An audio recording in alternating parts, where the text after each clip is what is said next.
Hi hello എല്ലാവർക്കും ഷെറൂസ് food ഗാലറിയിലേക്ക് സ്വാഗതം. ഞാനിവിടെ കേൾക്കുന്നത് ഒരല്പം കുരുമുളക് പൊടിയൊക്കെ ഇട്ട നല്ല അടിപൊളി ഫ്രഞ്ച് ഫ്രൈസാണ്. ഒരല്പം സ്പൈസിയാണ്, നല്ല ക്രിസ്പിയാണ്.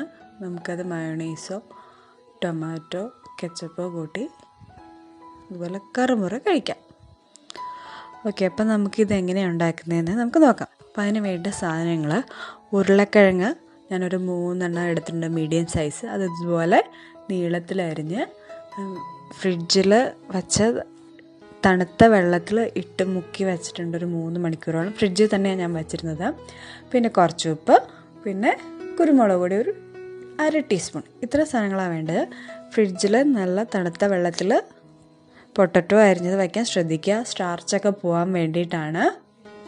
ഓക്കെ, അപ്പം നമ്മൾ ആദ്യം ഒരു പാൻ ചൂടാക്കുക, എണ്ണ ഒഴിച്ച് ചൂടാക്കുക. വെളിച്ചെണ്ണ മതി. എന്നിട്ട് നമ്മളതൊരു 1 മിനിറ്റോളം ആദ്യം ഈ ഉരുളക്കിഴങ്ങ് ഒന്ന് ഫ്രൈ ചെയ്തെടുക്കുക. ഒരൊറ്റ മിനിറ്റ് അത് കൂടാൻ പാടില്ല. അത് നന്നായിട്ട് ക്രിസ്പായിട്ട് കിട്ടാൻ വേണ്ടിയിട്ട് 2 തവണയായിട്ട് നമ്മൾ ഇങ്ങനെ ഫ്രൈ ചെയ്തെടുക്കണേ. ഞാനിതിനു മുമ്പ് പൊട്ടറ്റോ ചിപ്സ് ഉണ്ടാക്കിയപ്പോൾ പറഞ്ഞിട്ടുണ്ടായിരുന്നു, നമ്മൾ തണുത്ത വെള്ളത്തിലിട്ടിട്ട് അതിൻ്റെ സ്റ്റാർച്ചൊക്കെ കളയണമെന്ന്. എന്നാലും നമുക്ക് ആ ഒരു ക്രിസ്പ്നെസ് നമുക്ക് കിട്ടത്തുള്ളൂ. ഇല്ലാന്നുണ്ടെങ്കിൽ നമ്മൾ മെഴുക്കുവരട്ടിയൊക്കെ ഉണ്ടാക്കുമ്പോൾ ഇങ്ങനെ കുഴഞ്ഞിരിക്കില്ല, അതുപോലെ ആയി പോവും.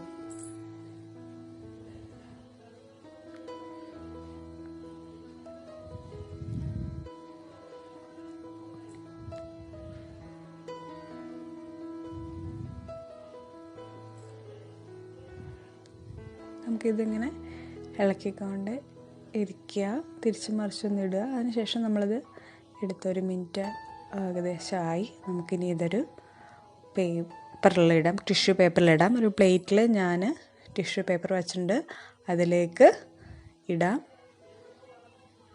കണ്ടില്ലേ?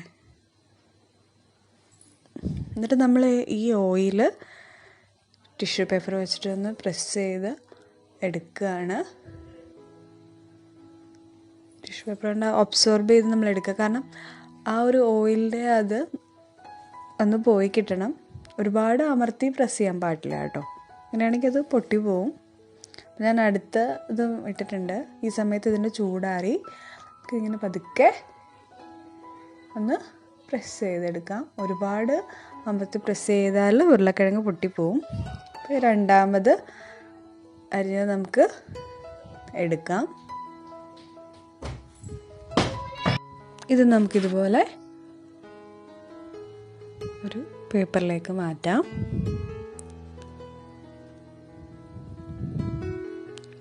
നമ്മൾ ആദ്യം എടുത്തു വച്ചിരുന്ന ഉരുളക്കിഴങ്ങ് നമുക്ക് എണ്ണ ചൂടാക്കി വീണ്ടും അതിലേക്ക് ഇടാം.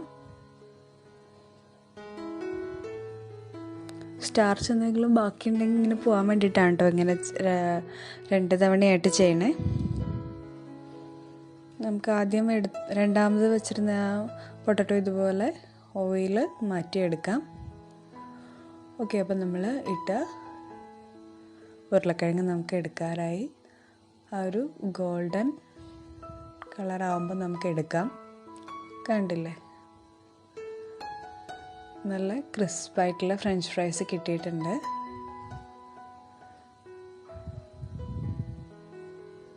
നമുക്കിങ്ങനെ കിൽക്കുമ്പോൾ ആ ഒരു സൗണ്ട് കേൾക്കുമല്ലോ, അതാണ് അതിൻ്റെ പാകം എന്ന് പറയുന്നത്. ഉപ്പേരിയൊക്കെ ഉണ്ടാക്കണ പോലെ. ഇതിലേക്ക് ഞാൻ കുറച്ച് ഉപ്പിടുകയാണ്, പിന്നെ ഒരല്പം കുരുമുളക് പൊടിയും കൂടെ. എന്നിട്ട് അതിന് ശേഷം നന്നായിട്ട് ഒന്ന് മിക്സ് ചെയ്യുക. കുരുമുളക് പൊടി ഇടുകയാണ്, കുറച്ചിട്ടാൽ മതി. എരിവ് കൂടുതൽ വേണമെങ്കിൽ കൂടുതലിടാം. അങ്ങനെ എല്ലായിടത്തും ആവുന്ന രീതിയിലൊന്ന് പാത്രത്തെ കൊണ്ടുവന്ന് ഇളക്കി കൊടുക്കുക. നമ്മുടെ ഫ്രഞ്ച് ഫ്രൈസ് റെഡിയാണ്. അപ്പോൾ നിങ്ങളെല്ലാവരും ട്രൈ ചെയ്യുക, നിങ്ങളുടെ അഭിപ്രായം പറയുക, ഫ്രണ്ട്സിനും ഫാമിലിക്കൊക്കെ ഷെയർ ചെയ്യുക. നാളെ 1 മണിക്ക് നമുക്ക് വീണ്ടും കാണാം.